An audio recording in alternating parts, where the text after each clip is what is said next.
माथे हाथ धइले बहुरिया की बैठी दुअरिया में, बैठी दुअरिया में हो ललना सुसुकी सुसुकी धन रोए की देवता देवता मनावेली हो ललना सुसुकी सुसुकी धन रोए की देवता मनावेली, देवता मनावेली हो।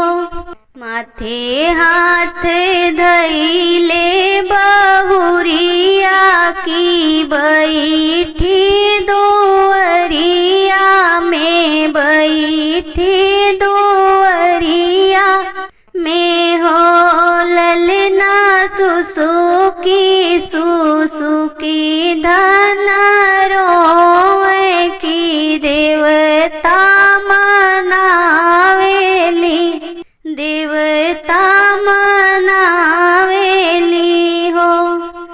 बौरल अमवा कटौली की अगिया लगवली की अगिया लगावली हो ललना कवनई पाप हम कैली बलकवान पवली होरी लवान पावली हो ललना कवनई पाप हम कैली होरी लवान पवली होरी लवान पावली हो।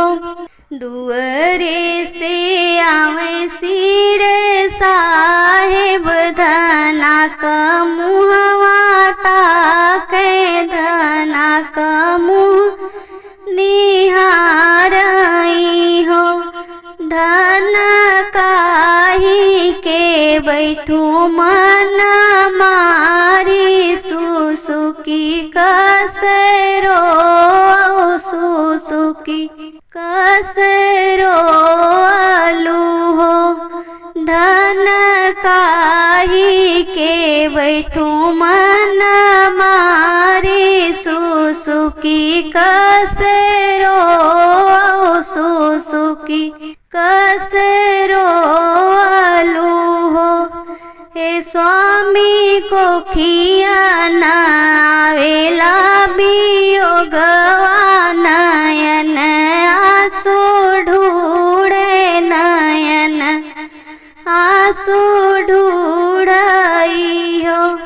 नाही धनाया मवा कटवलू नयगिया लगवलू नयगिया लगवली हो बहुअर कबहू नरतिया रहल्यू होरिला कैसे पैब्यू बाबुल कहाँ पैब्यू हो।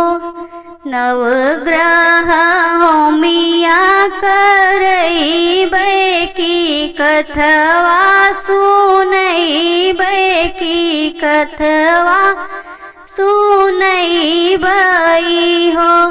प्रभु रवि दीन ब्राह्मण खियई जोहरीला जनमी है जो बाबुल अवतार ले है हो।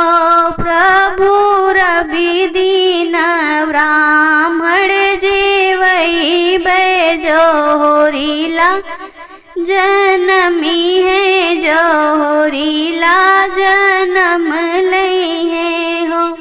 एक मास बीतले की दुई मास बीती गईले, तीन मास बीती गईले, से हो। ललना बीतत बीतत नव मास की होरीला जन्म लिए बाबुल अवतार लिए हो। रामा बीतत बीतत नव मास की होरीला जन्म लिए बाबुल अवतार लिए निहो।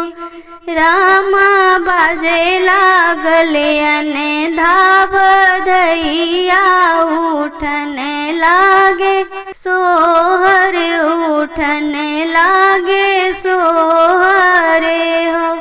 रामा बाजे लागले अने धाव धैया उठन लागे सोहर उठन लागे सोहर हो।